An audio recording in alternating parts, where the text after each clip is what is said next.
you'll notice that right at the top there is a message dated July 31st, and it is called Roles Within the World.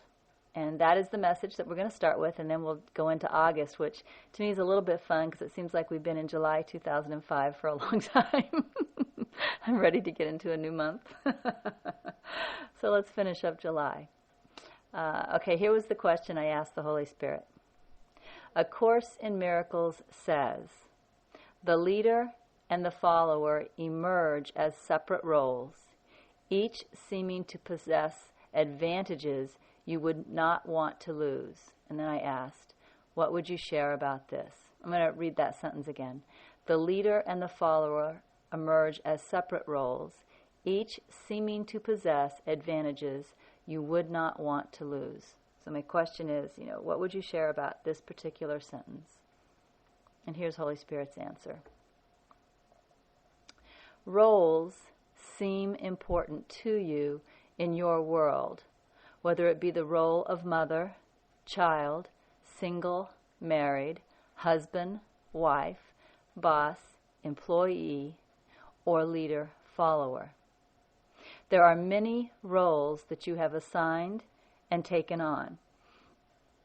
And you move from one role to another, changing roles with your age, life situation, or the seeming circumstance in the moment. But all of the roles that you hold, or that your brother seems to hold, have one thing in common.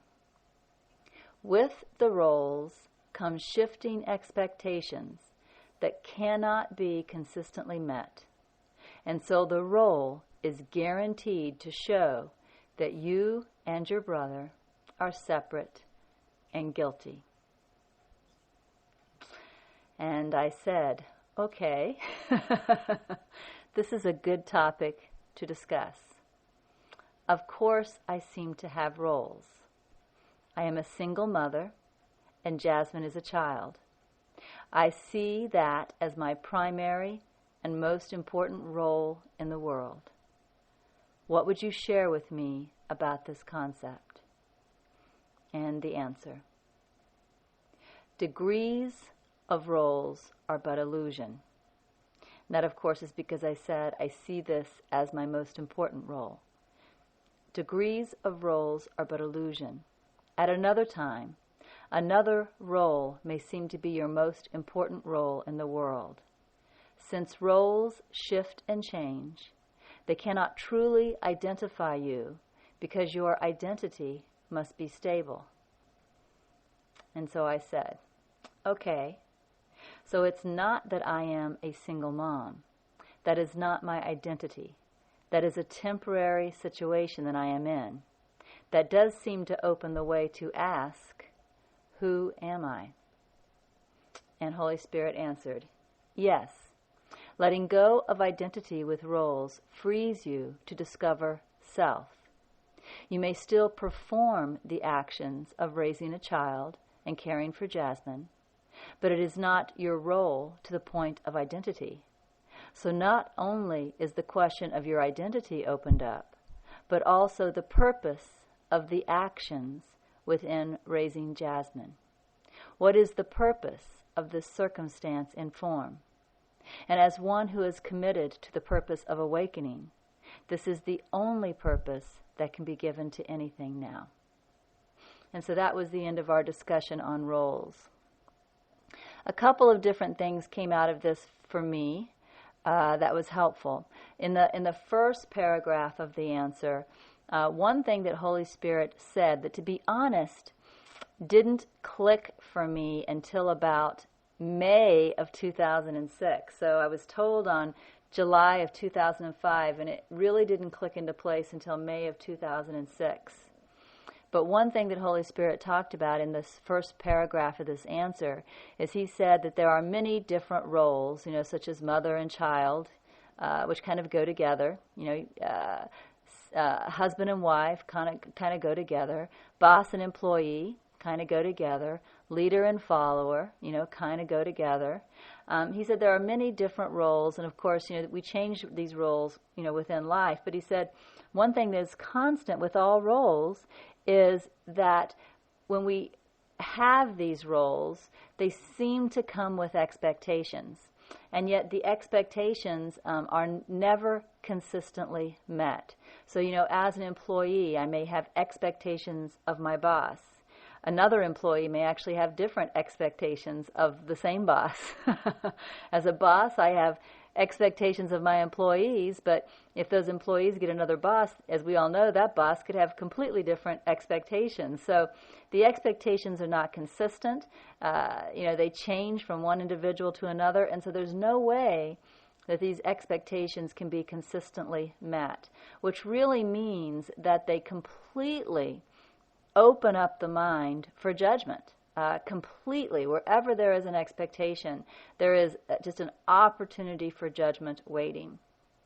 Not only that, one thing that I learned, I felt in this next year, somewhere between July 2005 and May 2006, I felt deeply, deeply betrayed by someone.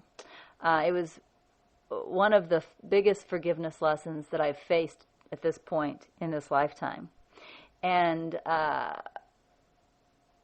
what Holy Spirit showed me as I was looking at that betrayal and wanting to forgive it, but not seeming to be able to, that was interesting because for months I seemed to give my willingness and give my willingness and give my willingness. And the thoughts of grievance would come into my mind about the betrayal.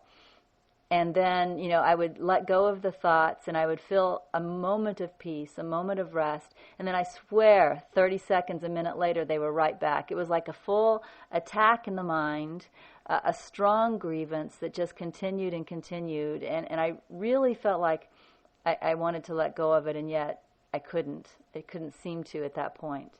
But where I was finally able to let go of it is, of course, where Holy Spirit showed me how I was keeping it. The reason I couldn't let go of it is because I didn't see how I was keeping it.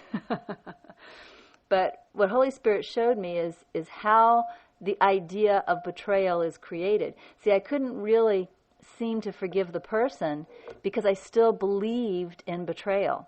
It's, as you know, the coarse forgiveness is not seen as guilty and then forgiving. That's the old-fashioned way of forgiveness. The coarse way of forgiveness is seeing that your brother never did anything in the first place. And the reason that wasn't working for me is because I truly believed in betrayal, and I truly believed that I was deeply betrayed. And so because I truly believed in betrayal, I couldn't seem to forgive the brother. I couldn't seem to let go of the grievance.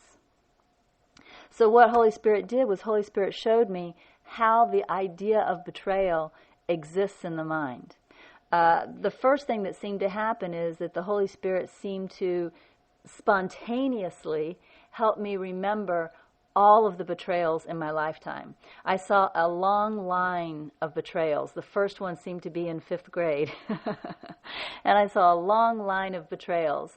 And what I saw instantly, this is all very spontaneously. It'll take much longer to tell you than it took to see it. What I saw was that all of the betrayals had certain characteristics in common. First of all, within each betrayal, there was a defined relationship, like friend and friend, or like, girlfriend and boyfriend, or teacher and student, or boss and employee. There was always a defined relationship. And based on the defined relationship, I had within my mind expectations of how to be true to one another within that relationship. Ideas about how friends treat each other, how lovers treat each other, how a boss or employee treats each other, how coworkers treat each other, how a teacher is with a student. I had all of these ideas in my mind. Now, of course, as you know, these ideas were never actually discussed. I never had a contract with my friend. This is how we will be with one another. The ideas existed in my mind, but they existed in my mind as rules. And I always followed my own rules. So I was the good one. But at some point along the way, in some of these relationships, what would happen is the other person would break one of these unspoken rules, and it would seem like I was betrayed. So what I saw very quickly is that in order to have a betrayal, first there has to be a defined role with expectations. And what I also saw very instantly is that was all made up, literally made up in my mind, completely made up. I even realized that, different people would have different expectations out of a friendship or a lover relationship or a teacher-student relationship. Everything was completely made up. And I realized that if I would just see my brother as the free Son of God, with no expectations at all, just the free Son of God, and simply be willing to love him as the free Son of God, I could never again be betrayed. In order to be betrayed, I must have expectations. But if I choose to allow my brother to be free, I truly cannot be betrayed. And for the first time I understood why in the Course and in NTI, because it says the same thing in both, it says that Judas did not betray Jesus because Jesus could not be betrayed. And when I read that in A Course in Miracles, and when I wrote that in NTI, I didn't understand it. And the reason I didn't understand it is I didn't understand how someone could not be betrayed, because to me betrayal was very real.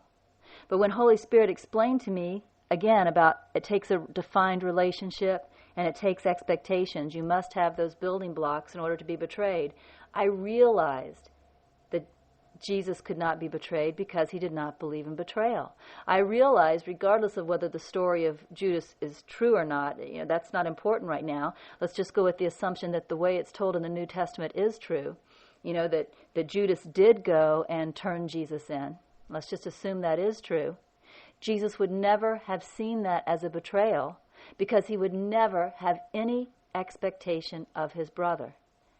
Never. He only sees the free Son of God without judgment. So Jesus could not be betrayed because the idea of betrayal did not exist in his mind. And what I was able to do when Holy Spirit showed me all of this is I was able to let go of the idea of betrayal. And once I was able to let go of the idea of betrayal, I was finally able to love my brother again, the one I had thought had betrayed me. Because now, instead of seeing this specific relationship with these specific expectations, these rules that he had horribly, horribly broken, instead of seeing that, I just saw the free Son of God before me. And I loved him, and it felt good. It felt really, really, really good to love him again. Really good to love him again. So again, that's part of what's in this first paragraph, which I, again, got in July of 2005, but it didn't really click until May of 2006. So it's very powerful. The second thing that, of course, is in here is about the idea of roles. I used to have a confusion in my mind that maybe some of you have experienced. I don't know for sure. I haven't heard anybody else talk about it. I used to somehow, well, I'll tell you how bad it was. I mean, the ego can get us really crazy. So I'll tell you how bad it was. In the very beginning of the spiritual path, when I started receiving visions and that kind of thing, and I started realizing I was stepping into something pretty serious here. I wasn't, again, just being entertained with spirituality. I used to have this deep, deep fear that if I continued, Jasmine was going to have to die. That's what I thought. Somehow, I thought that the role of being a single mother would be so much in the way of serving God that Jasmine would have to die. That was my fear.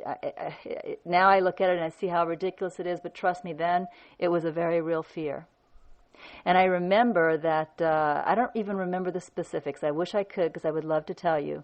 But Holy Spirit guided me temporarily only to the Urantia book. I forget the name. I don't know if that's the name of it or not. Maybe you guys know what I'm talking about. And he guided me to the part of the book that is the story of Jesus' life. And he guided me to a specific part of that story, which I don't even remember. I wish I could. But somehow in reading that specific part of the story, the idea that Jasmine would have to die was released. There was something in it that told me that was not a true idea. And I remember, breathing again. Because now I could go forward, surrender to God like I wanted to, and Jasmine did not have to be sacrificed. But even after that idea was let go, somehow there was still guilt. I can't explain it. Guilt about raising the daughter. Guilt about having that role, as if it was somehow in competition with being surrendered to God. And this followed me for quite a while. And so this is another thing that Holy Spirit is obviously addressing in this particular message. Holy Spirit is explaining that I am not a single mom, not to the point of identity. That is not what I am. I am not a single mom any more than I am not a boss. I filled that role once as a boss, but I am not a boss. That role is over. I am not a child, that role is over. I'm not a student. That role is over. These are all experiences that I pass through, but they are not who I am. And when Holy Spirit explained that to me in this message, it was such an important shift. It doesn't sound like much, but up until this day, I would have said, I am a single mom, as if it was my identity. I would have said that. And after this particular message, what I realized is I am not a single mom. That is not what I am. Really, I realized that in a very mind-shifting type of way. I am not a single mom. I am not anything. And it really opened up the question to ask, well then, what am I? Or who am I? And this was, I would say, the beginning of opening my mind to the true idea of wanting to know thyself. Because in order to want to know thyself, first, I think there needs to be a realization that I don't know what I am. But what also happened in this, in letting go of the identity, is that Holy Spirit also explained, again, something that seems obvious, but at this time for me it wasn't, that everything in my life has the same purpose, and that purpose is awakening, and that includes my temporary relationship with Jasmine. And so this is where I really released the idea that I am a single mom, and I really released the idea that somehow this relationship was in the way of awakening, because now the relationship had the purpose of awakening. So it was a big shift for me.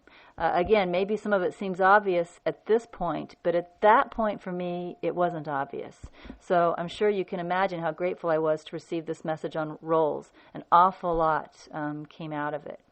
So what I'm going to do right now is just let go of the mic and see if anybody else would like to share anything or ask anything before we move forward.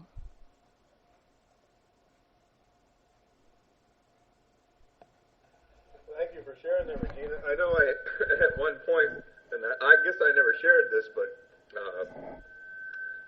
I had a feeling that my son would have to die so I could realize the temporal nature of form. And to really realize it, I had to have this shocking stuff. And like you said at the time, I thought, oh my God, no, I didn't really want this. And then it came to me, what makes me think that in God's infinite plan, I rate that much that a son would have to be sacrificed? But it reminded me of the story of Abraham when God told him to kill his son. Mm-hmm. Basically, it really is, what I see it as, is the idea of that child being a child and me being a father was an illusion. Basically, that had to die. Not the actual thing that's going on in form. It's just the idea in my mind. But I saw it as actually happening, like I had to sacrifice my son, much like Abraham had to, in order to understand or be with God. And I'm glad you shared it today because, that came up to me. And like you said, at the time it seemed very real to me. Thank God it wasn't.